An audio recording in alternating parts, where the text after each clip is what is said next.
জোনাইত প্ৰথম বাৰ্ষিক তীজ সমাৰোহ উদযাপন।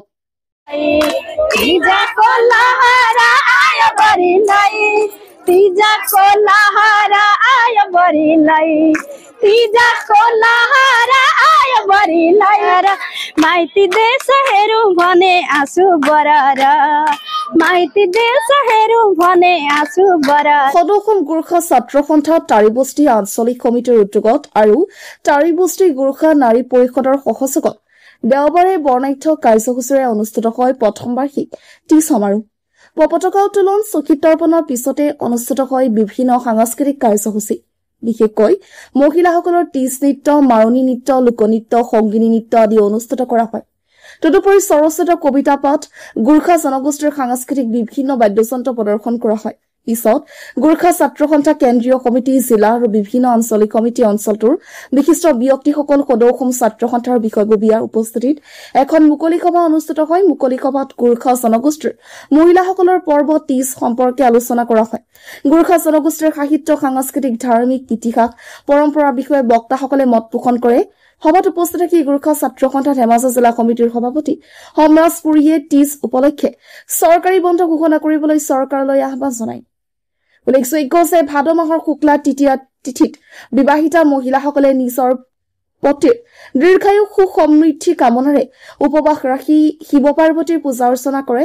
আনহাতে কুমাৰী যুৱতীসকলে মন পচন্দৰ প্ৰতি লাভৰ বাবে তীজ ব্ৰত পালন কৰি মহাদেৱক আৰাধনা কৰে।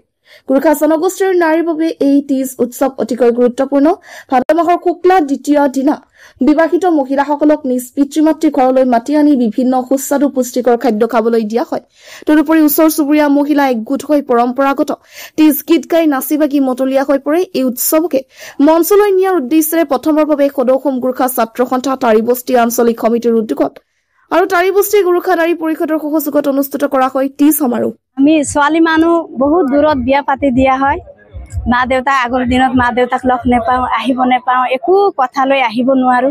সেই তীজৰ কথালৈ মা দেউতা ভাই ককাই ল'বলৈ যায়, তাৰপিছত আহিব পাৰো মা ঘৰত। সেই তেতিয়াই বাই ভনী ভাই ককাই চবৰ লগত লগ হয় বুলি নাচিম গাইম, এনেকুৱা নচা, কিছুমানে সংগীনী নৃত্য হয়, কিছুমানৰ নচা, এনেকুৱা তীজৰ কিবা কৰে। তীজ উৎসৱ মনা হৈছে। ৰাতিপুৱাৰ পৰা পতাকা উত্তোলন কৰিলো আৰু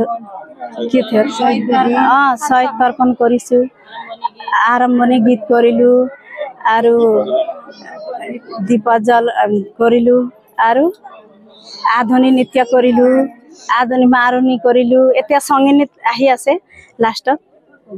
আজি আমি সদৌসম গোৰ্খা ছাত্ৰ সন্থা তাৰিবস্তি আঞ্চলিক সমিতি আৰু তাৰিবস্তি আঞ্চলিক গোৰ্খা নাৰী পৰিষদৰ উদ্যোগত অনুষ্ঠিত হৈ থকা তীজ সমাৰোহ এই অনুষ্ঠানত ইয়াত উপস্থিত হৈছোহি। মোৰ লগত ধেমাজি জিলা গোৰ্খা ছাত্ৰ সন্থাৰ লগতে বিভিন্ন আঞ্চলিক সমিতিৰ নেতৃবৃন্দসকল ইয়াত উপস্থিত হৈছেহি। আৰু বিশেষকৈ গোৰ্খা মহিলাসকলৰ এটা পবিত্ৰ উৎসৱ তীজ। এই তীজ অসমৰ বিভিন্ন ঠাইত গোৰ্খা ছাত্ৰ সন্থাৰ লগতে গোৰ্খা নাৰী পৰিষদৰ আমাৰ ভগ্নী সংগঠন তেওঁলোকে উদযাপন কৰি আহিছে। আৰু এই তীজ যি উদযাপন, এই সমাৰোহৰ জৰিয়তে আমি গোৰ্খা ছাত্ৰ সন্থাই হওক বা আমাৰ গোৰ্খা নাৰী পৰিষদে আমি অসম চৰকাৰক বিশেষকৈ তীজ উৎসৱক এটা স্বীকৃতি প্ৰদান কৰিবৰ কাৰণে আমি দাবী জনাই আহিছোঁ। যিহেতু তীজ গোৰ্খা মহিলাসকলৰ এটা পৰম্পৰাগত উৎসৱ আৰু সেইবাবে এই তীজৰ উপলক্ষে চৰকাৰী বন্ধৰো আমি দাবী জনাইছোঁ। আৰু লগতে গোৰ্খা ছাত্ৰ সন্থাৰ অন্যান্য দাবীসমূহ, বিশেষকৈ গোৰ্খা অট'নমাছ কাউন্সিল হওক বা অন্যান্য দাবীসমূহৰ প্ৰতি আমি চৰকাৰক দাবী জনাই আৰু লগতে আজিৰ এই তীজ উৎসৱ এটা সফল সামৰণি হ'ব বুলি আমি আশা কৰিছোঁ।